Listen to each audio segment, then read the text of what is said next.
Everyone loves talking about deals, data, and mailers, but here's the unsexy truth. Most land investors don't break because of the market. They break because the founder can't scale themselves out of the business. The second you step out of a department, your company will fall to the level of its standards. And if those standards are weak, that's where your business dies. My name is Clay Hepler. I started a land business with $30,000 and scaled it to $3 million in gross profit in under 3 years. But it wasn't because I was smarter. It was because I learned the hard way. I've made almost every mistake: wrong hires, poor culture, bad onboarding, even losing top talent. And I can tell you, what breaks land businesses is always leadership. In this video, I'll break down the 6 unsexy mistakes that destroy land businesses when they scale and how to fix them. If you want your company that grows without you holding every single string, this is the roadmap. So mistake number 1 is not repeating the mission, the goal, the non-negotiables, and KPIs nearly enough. Think about it. Why do people work so much harder at Chick-fil-A than at McDonald's? It's the culture. You can hire superstars, or you can build a culture that creates superstars. Most land investors can't afford to hire only superstars. Early in my business, I was strapped for cash. I needed a core group of dedicated, hardworking, strong performers before I could hire the best of the best. So I had to create a system that rewarded high performance through acknowledgement and structure. This is not a set it and forget it system. A lot of CEOs, including myself, when we think about building culture, we think about, okay, we now have our core values, we now have our mission, our goals, and we're good. We're done, right? But most people don't even remember what they've eaten 2 or 3 days ago. And so how can you expect your employees to be the type of people that are going to remember every core value, your culture, your mission, if you're not repeating them over and over and over again? In elementary school, we would put our hands to our chest and recite the Pledge of Allegiance every single day, and most people can't even recite it right now. It's the job of the CEO to reinforce culture through everything that you do. No one will ever be a bigger evangelist for the culture than the CEO, by what you do and by what you say. So once you put this into practice, once you actually create your culture, it begins to work. So here is an example of a mission: bring 50,000 homes to market by 2030 through scalable, team-run, capital-efficient real estate systems, while being the vessel for personal and professional growth and financial freedom for all the team members and investors, right? Actionable? Absolutely, right? Is it something that involves all the team members? Absolutely. That is a mission statement that people can really get behind and they get really excited about. Now, here's non-negotiables: total ownership, proactive execution, speed is our edge, competitively great. These are the non-negotiables that we have, that we repeat, and that we reward every single week. We start every meeting with these. We start department meetings, L10 meetings. We open up by having each team member shout out another person for exemplifying one of those values. So we have our culture, our mission, we have our core values, and we have our goal, right? Underneath our goal is $20 million in gross profit by 2028. It can't be a pie in the sky. It has to be clearly built out. So there has to be a clear way that you can see that we can actually achieve this goal. It was interesting. Mr. Wonderful was recently on an interview, and he was talking about, all the most successful founders that I've had, primarily they are women. They set goals that are a stretch but achievable, and this creates momentum in your business. So it's cool to have the mission to terraform Mars like Elon Musk, and these crazy non-negotiables, and a big, hairy, audacious goal. But for land investors and for your team members in general, hitting those goals, whether it's like 80%, 90% of the time, is actually a really, really positive thing. And if you see the momentum, if everyone sees the momentum of the business, it really improves the morale of the company. And then after you get these goals, then you create your department KPIs. So you have your company KPIs and then your department KPIs. What are the things that you need specifically to do? And then underneath the department KPIs are the individual KPIs that you hold your team members accountable for. Now, this might seem like really soft stuff, but I can guarantee you that if you take it seriously, you have the core mission, the culture, the core values, the goals, the department, the individual KPIs. There's nothing really high. You're really reverse engineering your goal. This is something I do with my private clients. And when we onboard, we figure out what's a 3-year, 1 year, 3 month, 1 month goal, and how are we actually tracking towards that? What are the KPIs that we need to be engaging in to hit that? Mistake number 2 is land investors are trying to scale out of their business too quickly, and they hire talent that should not be in that position and give them excess responsibilities, and they wonder why they fail.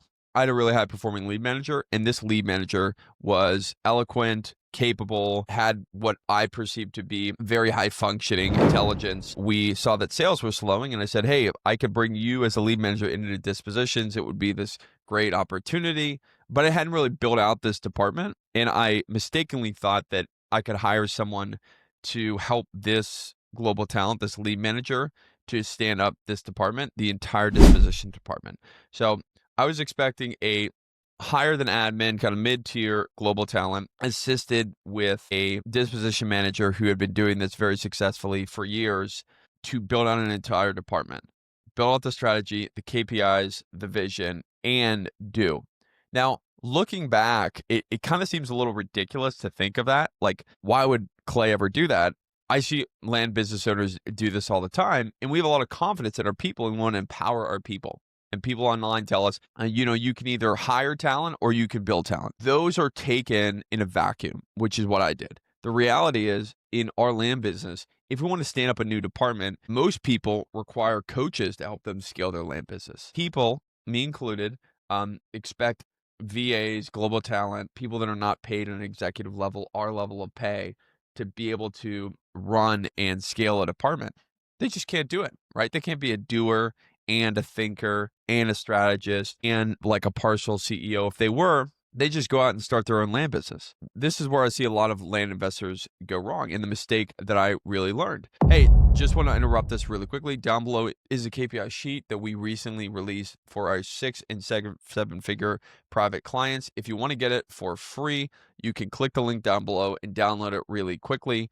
And back to your video. And the rule that I learned from this is, if you're going to stand up a department, you need to know it just as good as anyone, and then build the systems around the operating procedures of the department itself before you install virtual assistants, global talent actually in the department. This will increase the ability for this department to have the outputs that you're looking to have. And then later on, you can install the global talent to actually run it. But we're the executive, we're our highest paid employees. And so if this is truly a department that was valuable and important, dispositions, it totally was, then it was my responsibility as the CEO to go in there and build out the systems, and then bring on this lead manager to run the department. But I made the mistake. It created a lot of turmoil and strife with this particular employee. And this particular employee is no longer with us because it was just too much stress for her to manage. Our role as the CEO was to attract the top talent.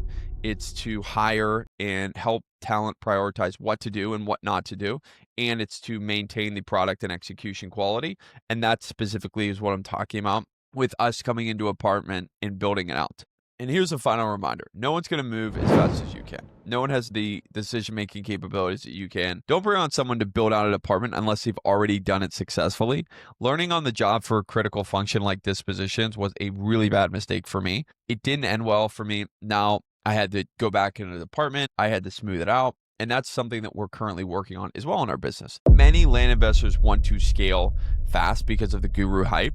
They think a global talent hire will solve it. It's not going to solve it unless you have an extraordinary COO that's going to be able to come in there and actually build this out. This is an executive level task, and it requires executive level resources. So the way I think about it is, we are the CEOs of our business. We are responsible to make it work. We need systems that enable a VA or anyone to make good decisions. This is the E-Myth. This is like building your own McDonald's in your business. We do this by first doing the role ourselves, even if it's low impact. But if it's high impact, it's even more important, like dispositions. We map out what success looks like. Then we create an expectation track. I like to have a role clarity document that has 3 to 5 key outcomes for the position, the success metrics, the measurable indicators to show what this position is required to execute on, the decision authority, the escalation triggers, like when they involve others, resource access, tools, budget, support. The core learning is, don't scale too fast and don't expect global hires, no matter how high paid, to build a department for you. Mistake number 3 is poor focus on revenue. Focusing too little time on revenue producing activities. We get paid when we acquire and we sell. But as CEOs, we spend time on websites, SOPs, organizing tools, and literally anything other than making more money. They'll say, hey, we'll hire calls out later. That's like giving your money to a Northwestern Mutual advisor. They charge high and your net isn't better than you actually doing it. As a CEO, you're paid in proportionate to how well you allocate your time, people, and capital. If you want to get better as a CEO, you need to do this better. And you get better by actually doing, and you make more money by actually doing the activities that produce revenue. When we make a decision in our company, we assign a dollar value to that decision, both time, organizational, as terms of people, and software costs. Once I see it in dollar in cents, these low ROI decisions like updating the website get deprioritized fast. In order for us to go against the human nature of procrastinating, I always speak with my coaching students about assigning actual financial inputs to tasks, like how much time is this going to take, how many team members is it going to involve, what's our additional cost for this, and very quickly they'll see that some of their most important priorities become not priorities whatsoever because they're not actually going to get the return on it, on their time, the return on the investment that they thought they were originally going to do when they're sitting there and thinking about it and not actually putting it pen to paper. Number 4 is expecting full utilization without full onboarding. You know how good someone is in 2 weeks, but they don't get your business until 6 months later. If you're hiring and your team feels chaotic afterwards, it's not your people, it is your onboarding. A McKinsey research study showed that good onboarding increased retention by 82% and 60% of productivity. Yet most companies, most land investment businesses, skip this opportunity entirely. A lot of land investment businesses run really lean, 6, 10, 15 people. And if you're not onboarding properly, if you're not setting those right expectations, it really affects your employee productivity. A world-class onboarding system isn't just a checklist and logins. It's a launchpad. It's built to move someone from day 1 to day 90 with clarity, connection, and confidence. The key components of a good onboarding that we found is personalization. Generic onboarding really leads to disengagement. Technology that actually works, getting them onboarding with the right tech quickly. Ongoing development, structured learning paths. If this is a specific, if you're hiring an executive assistant, it might be good for them to get productivity learnings and other kind of executive assistant related learnings, just how to be a better knowledge worker. Structured learnings, continuous learning is going to take that person from who they are on the day of onboarding to continue to get sharper and sharper throughout their tenure.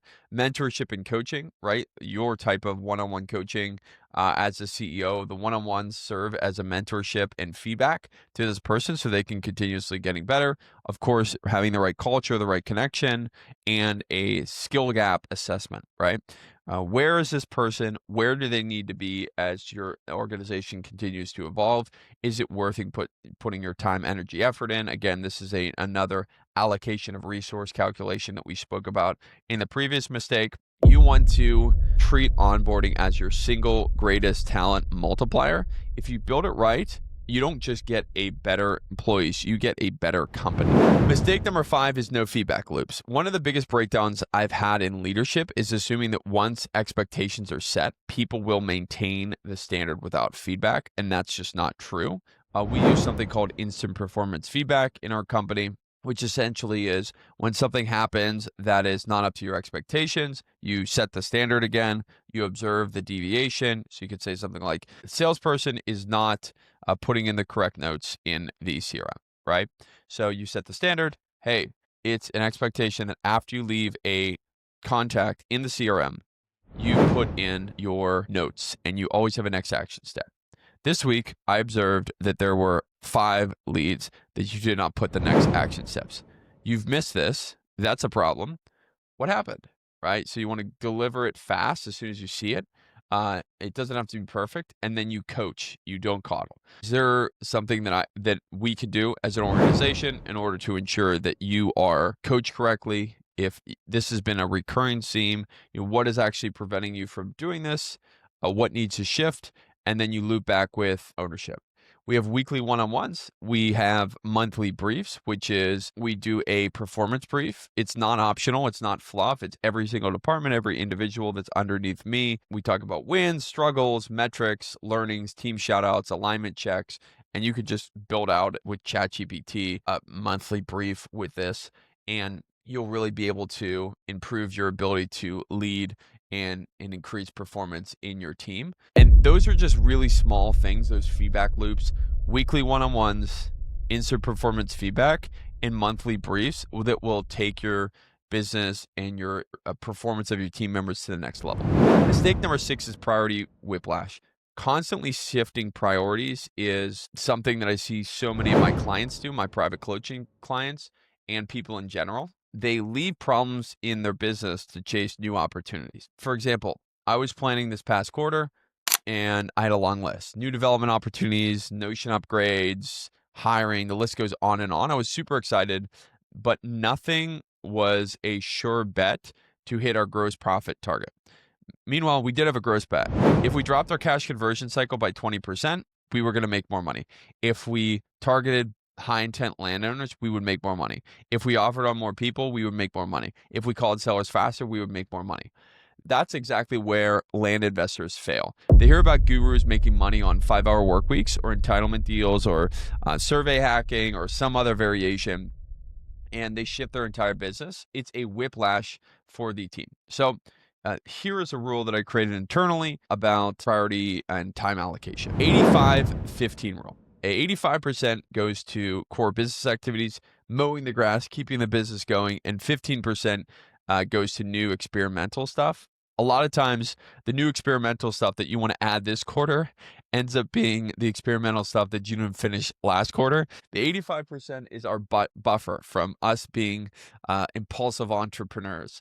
And the 15% is the interesting projects and tasks that we need to do in order to continue to keep our business competitive. This is the real language and systems that you need in order to continue to grow your land business. You want to reinforce your mission, your non-negotiables, KPIs until they stick. You want to operate as an orchestra conductor, not assume global hires can manage your entire business. You want to allocate 15% to your core business, 15% to new opportunities. You want to onboard deliberately. You don't want to skip these steps. You want to execute daily feedback loops with IPF, weekly and monthly briefs, and you want to eliminate priority whiplash. The reason you are not scaling isn't the market, it's within your control. It's your leadership. It's your ability to prioritize the right things. If you like this, please hit the subscribe button. Leave a comment down below. I check those comments and I do respond to them. If you got benefit from this video, if you have any follow-up questions, and below I had a little bonus for you, a little KPI sheet that you can download that will show you our internal KPIs that we use with our 6-figure, 7-figure private clients that you can take, and there'll be a little video in there that'll show you how to implement it in your business completely free.